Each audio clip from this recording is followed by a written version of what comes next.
Israeli हमले के बीच रूस के राष्ट्रपति व्लादिमीर पुतिन ने ईरान के राष्ट्रपति मसूद पेजेश्कियान से फोन पर बातचीत की है। इस बातचीत में पुतिन ने साफ कहा है कि हालात को और बिगड़ने से रोकने के लिए तुरंत लड़ाई रोकना बेहद जरूरी है। क्रेमलिन की तरफ से जारी बयान के मुताबिक पुतिन ने एक बार फिर ईरान के सर्वोच्च नेता अयातुल्ला अली खामेनेई और उनके परिवार के सदस्यों की मौत पर गहरा दुख जताया। उन्होंने इस घटना को बेहद निंदनीय बताया और कहा कि ये इंसानी नैतिकता और अंतर्राष्ट्रीय कानून दोनों के खिलाफ है।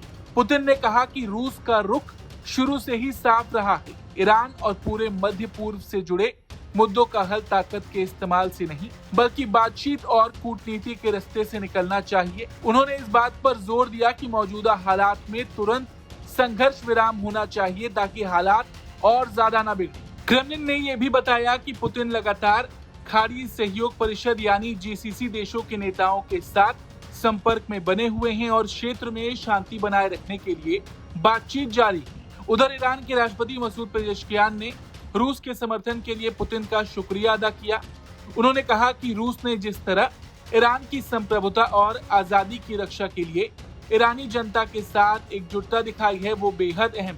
पेजेश्कियान ने पुतिन को मौजूदा हालात की पूरी जानकारी दी और बताया कि क्षेत्र में किस तरह तेजी से तनाव बढ़ रहा है। इस पूरे मामले में रूस ने अमेरिका और इजराइल की सैन्य कार्रवाई की भी कड़ी आलोचना की है। पुतिन ने खामेनेई और उनके परिवार की हत्या को निर्मम और सोची समझी हत्या बताया और कहा कि इस तरह की कार्रवाई अंतर्राष्ट्रीय कानून का खुला उल्लंघन है। इसी बीच रूस के विदेश मंत्री सर्गेई लावरोव ने भी ईरान के विदेश मंत्री अब्बास अराक्ची से फोन पर बातचीत की। दोनों नेताओं ने पश्चिम एशिया के ताजा हालात पर चर्चा की। रूस का कहना है कि अमेरिका और इजराइल के हमले अंतर्राष्ट्रीय कानून के बुनियादी सिद्धांतों को कमजोर करते हैं। लावरोव ने ईरान को भरोसा दिलाया कि रूस तनाव कम करने और हालात को काबू में लाने के पक्ष में है। उन्होंने ये कहा कि अगर जरूरत पड़ी तो मॉस्को इस विवाद में मध्यस्थ की भूमिका निभाने के लिए तैयार है ताकि हालात और ज्यादा खराब होने से रोके जा सके।